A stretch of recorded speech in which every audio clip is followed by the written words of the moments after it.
গাজী গোলাম মোস্তফা হঠাৎ করেই ঘুরে ফিরে আসছে একটি নাম, কিন্তু কেন? চলুন জেনে নেওয়া যাক কে এই গাজী গোলাম মোস্তফা, কিভাবেই বা তার মৃত্যু হয়েছিল।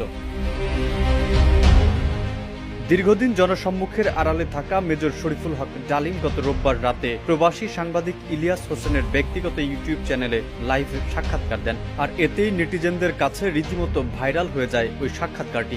সাক্ষাৎকারে মহান মুক্তিযুদ্ধ সহ নানা বিষয়ে কথা বলেন মেজর ডালিম। এক পর্যায়ে প্রবাসে নির্বাসিত সাবেক সামরিক কর্মকর্তা ও মুক্তিযোদ্ধা মেজর ডালিম তার স্ত্রীর অপহরণ নিয়ে কথা বলেন। তখন উঠে আসে গাজী গোলাম মোস্তফার কথা।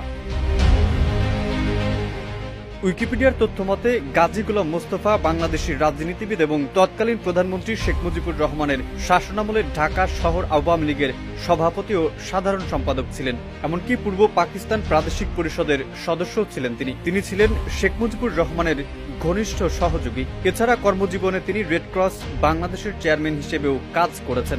তবে ব্যক্তিজীবনে অনেক বিতর্ক ঘিরে রয়েছে গাজী গোলাম মোস্তফার। মোস্তফার বিরুদ্ধে অভিযোগ রয়েছে 1974 সালের দুর্ভিক্ষের সময় রেড ক্রিসেন্ট সোসাইটির চেয়ারম্যান হিসেবে তিনি বৈদেশিক সাহায্যের মাধ্যমে জনগণের ত্রাণ হিসেবে বাংলাদেশে আসা লাখ লাখ কম্বল ও শিশুর খাবারের টিন হাতিয়ে নিয়েছিলেন।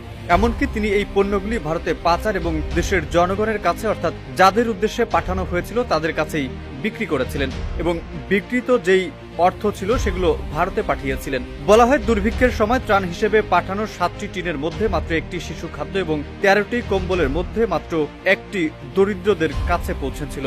বাকি সব ত্রাণ তিনি আত্মসাৎ করেছিলেন। এমনকি স্বয়ং শেখ মুজিবুরের কম্বলও আত্মসাৎ করার অভিযোগ ওঠে তার বিরুদ্ধে। স্বাধীনতা যুদ্ধে বীরুত্তম খেতাবপ্রাপ্ত মুক্তিযোদ্ধা ও স্বাধীন বাংলাদেশের সেনাবাহিনীর কর্মকর্তা মেজর ডালিম সহ তার স্ত্রীকে তুলে নিয়ে যাওয়ার মতো ঘটনার সাথে জড়িত ছিলেন গোলাম মোস্তফা।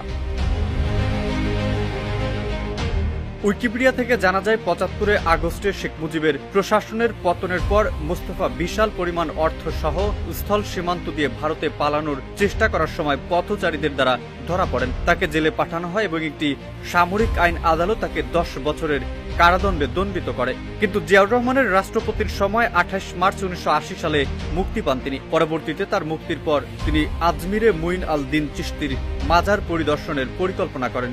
পরিকল্পনা মোতাবেক পরিবারের সাথে তিনি ভারতে যান। ভারত সরকার তাকে রাষ্ট্রীয় অতিথি হিসেবে বিবেচনা করে কিছু সময়ের জন্য দিল্লিতে নিয়ে রাখেন। পরে 1981 সালের 19 জানুয়ারি গাড়িতে করে আজমির যাওয়ার পথে অতর্কিত একটি ট্রাক তাদের গাড়িকে চাপা দিয়ে যায়।